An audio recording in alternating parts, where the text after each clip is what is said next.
독일 국민들이여, 이제 일어서서 폭풍을 일으키자. 청중들은 일제히 독일 국가를 열창합니다.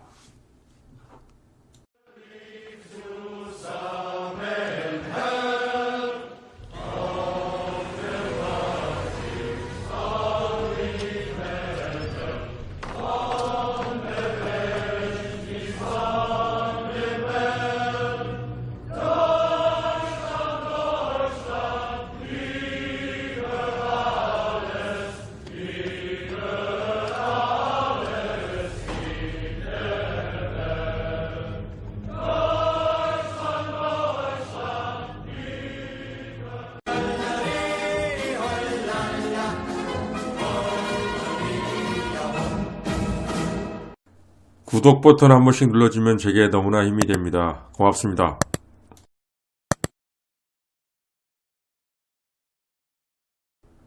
제2차 세계대전의 주범은 누구일까요?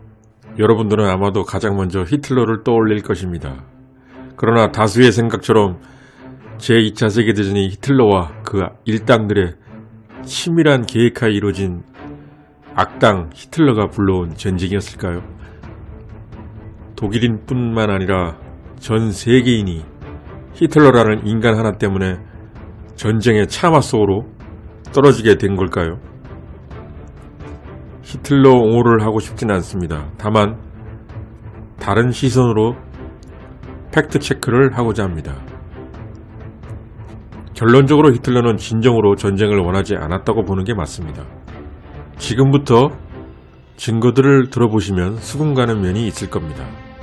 1차 대전에서 독일이 패배한 후 1919년 6월 28일 11시 11분 파리 근교의 베르사유 궁전, 거울의 방에 모인 연합군 4개국 지도자들, 그들은 이날 총 440개 조항으로 이루어진 평화조약에 서명합니다. 그 유명한 베르사유 조약이었습니다.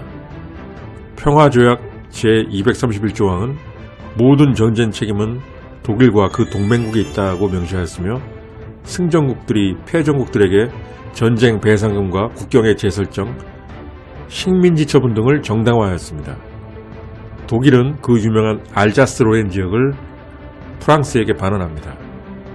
그리고 폴란드가 독립하면서 영토의 15%, 인구의 10%를 상실했습니다.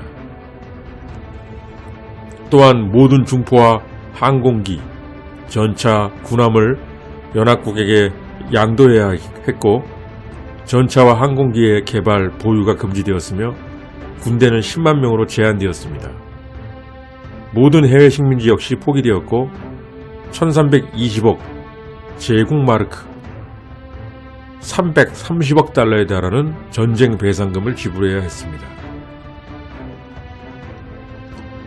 사실 2차 세계대전 때는 독일 국내가 전부 다 쑥대밭이 되었지만 1차 대전 때는 독일 국내는 피해가 없었습니다. 그래서 독일은 나름 억울함이 더욱 컸습니다. 그러던 중 1933년에 히틀러가 집권합니다. 이런 분위기에서 히틀러는 독일 국민들의 한을 풀어주며 인기를 얻어야 했습니다.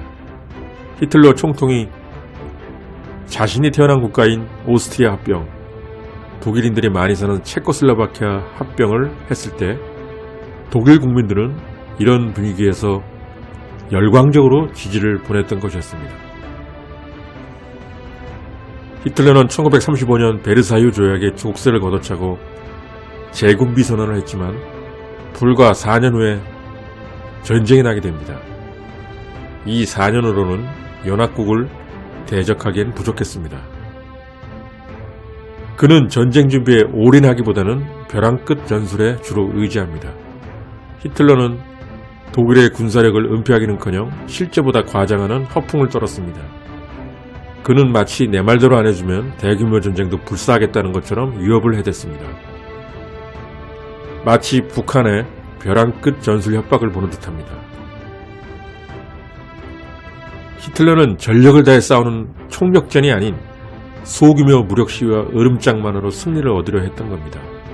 이렇게 함으로써 히틀러는 전쟁 없이 원하는 것을 얻으려 했고 실제로 라인란트 진주 1936년, 오스트리아 합병 1938년, 체코 주데텐란트 합병과 프라하 침공 1938년부터 39년까지 등을 총 한 발 안 쏘고 해냈습니다.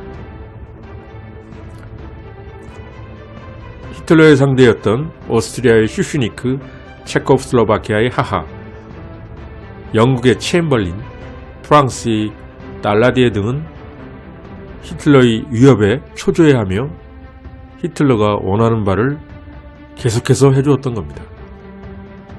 이 당시에 히틀러는 연합국과 싸울 완벽한 군사력을 갖추지 못했습니다.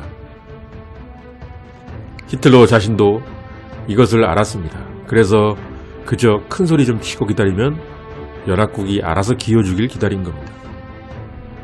히틀러 자신은 독일이 전쟁을 수행할 능력이 없다는 걸 누구보다 잘 알고 있었지만 그의 상대방은 불행히도 그 사실을 몰랐던 것입니다. 히틀러의 전쟁 위협은 외교적 전술이라기보다는 도박에 가까웠습니다. 어리석고 겁 많은 상대방에게는 통하는 수법이었죠. 그러나 막판에 이것이 통하지 않았던 상대를 만납니다.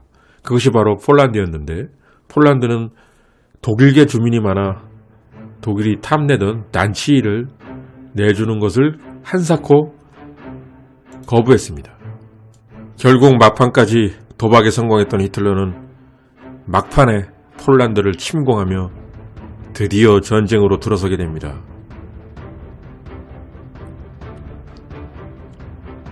(1936년) 봄까지 독일의 군비 지출은 영국의 군비 지출보다 오히려 적은 수준이었습니다. 히틀러 자신도 경기 하락을 가져올 군비 지출로 국민들의 인기를 잃고 싶어 하지 않았습니다. 전쟁 직전인 1938년부터 39년 사이에 지출된 실제 독일의 재군비 비용은 영국과 동일한 비율인 대략 15%였는데 비율이 아닌 절대치로만 분석해본다면 영국의 전쟁 의지가 오히려 더 컸다고 말할 수 있을 정도였습니다. 1939년까지의 히틀러 집권기 동안 전쟁과 관련이 없는 일반 투자는 1928년에서 29년 수준인 대공황 이전으로 회복했습니다.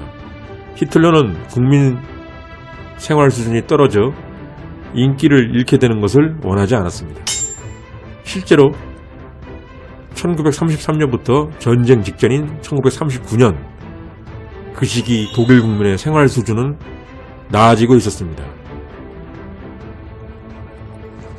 그리고 더 황당한 것은 1939년 전쟁이 일어난 뒤에도 상당 시간 동안 독일의 재군비 비용은 별다른 변동 없이 평시 같은 전시 경제를 유지하고 있었습니다. 스탈린그라드 전투가 끝난 1943년 2월 당시에 영국, 미국, 소련 모두가 전시체제로 전환됐는데 독일만 전쟁 전과 똑같은 경제체제를 유지하고 있었습니다. 히틀러는 스탈린그라드 후에야 완전 전시경제체제로 변환합니다. 독일은 선전장관 게벨스의 이 연설이 시작된 후부터 본격적인 전시경제체제, 즉 총력전으로 전환되게 됩니다. 때는 1943년 2월 18일 베를린. 비참한 스탈린그라드 패전 소식이 전해진 후 괴벨스의 실제 연설입니다. 여러분은 총력전을 원합니까? 직할, 직할. 여러분은 역사상 최대의 총력전을 각오할 수 있습니까? 직할, 직할. 여러분은 가장 힘겨운 총력전을 수행할 수 있습니까? 직할, 직할. 독일 국민들이여, 이제 일어서서 폭풍을 일으키자. 청중들은 일제히 독일 국가를 열창합니다.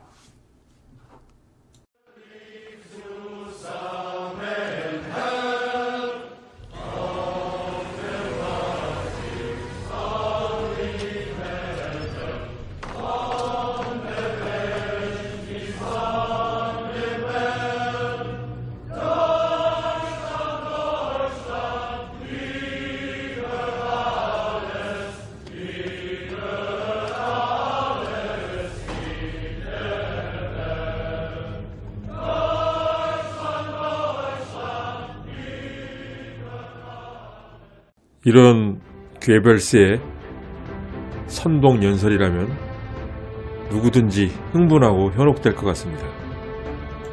어찌됐든 이런 상황을 봤을 때 결론적으로 히틀러, 그의 마음속에는 철저한 계획하에 연합군과 한판 붙어보겠다라는 생각은 처음부터 없었던 겁니다. 1940년 5월의 프랑스 침공 당시 연합군과 독일군의 군사력을 비교해봐도 알 수 있습니다. 독일과 영국, 프랑스의 전력을 비교해보면 전투기 1450대 그리고 950대, 폭격기 800대와 1300대, 전차 3500대와 3850대로 그 수량면에서는 대등한 수준이었습니다. 그러나 전투기의 질과 탱크의 질은 연합군이 약간 더 우세했습니다. 영국의 마틸다 전차와 프랑스의 르노, 샤르 미원 중전차는 독일의 절대 다수인 1, 2호 전차 그리고 당시 신형이라는 3호 전차보다 우수했습니다. 그리고 영국의 스핏바이어는 독일의 VF-109와 거의 대등하거나 약간 나은 정도였습니다. 그런데도 독일이 초반에 승리했던 것은 구데리안과 만슈타인과 같은 선각자들의 소프트웨어 파워의 덕이었습니다. 무기나 군사력이 뛰어나서가 아니었습니다. 결국 허세와 협박, 벼랑 끝 전술로 원하는 것을 얻었던 히틀러는 준비도 안 된 채로 독일 8천만 국민을 끌고 1939년 폴란드 침공을 통해 2차 대전이라는 대전쟁의 불구덩이에 뛰어들게 된 것이었습니다. 히틀러는 실제로 전쟁까지 갈 맘이 없었기에 제대로 준비도 안 하고 있다가 대전쟁을 시작하게 된 것이었습니다.